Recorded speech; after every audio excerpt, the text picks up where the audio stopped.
Hi guys! Welcome to my cooking vlog. For this video ay nagluto kami ng tinolang isda. Si daddy ug si mama ang nag-prepare sa isda. Ilang giputol o niya gihugasan og maayo.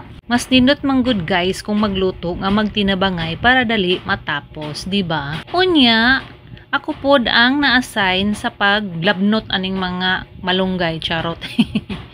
100,000 siguro ni kadahon guys ang akong gipangbira. So, kani siya, kanang kuti kay siya trabahoon pero lami kay siya kaonon. Aside sa lami ang malunggay guys is healthy po ni siya nga gulay na siya vitamins and minerals nga good sa atong health. Lamas ani guys nga gisagol namo is kamatis ug bombay lang. Tingon ang iyang mga silik guys kay sakit kay na siya makatusok ug mao nini ang final nga nahinlo na siya. And then magpainit na ta og tubig para magsugod na ta og luto sa atong tinolang isda. Pagkatapos guys, kung bukal na ang tubig, isibutang na nato ang isda o apil ang mga lamas. Presko kay ni siya nga isda guys, bag-o pa gining abot dito sa palengke sa Barubo. Pili kaayo mi guys og tinola kay lami kaayo ang sabaw higup-higupon. Diba? Sabaw pa lang ulam na.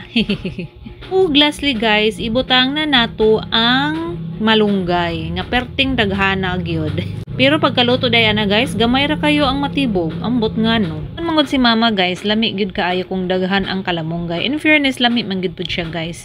Ganahan man gani ang mga bata mo kaon ani nga gulay. Ug dali ra pud ni siya maluto nga gulay guys, mga 2 or 3 minutes lang palungon na dayon para di malata. Siya kung malata guys, so anay lami siya kaonon, so mas okay gyud nga kanang dali ra gyud siya pagkaluto. Luto na ni siya guys, so ako nang gipalong. And ako na dayon siyang gihukad guys kay mangaon na mi. Guys, kay ngit-ngit wala ko nakalimot ko pag on sa light.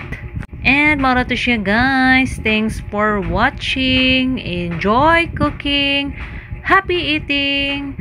Love, love. God bless you all. Bye.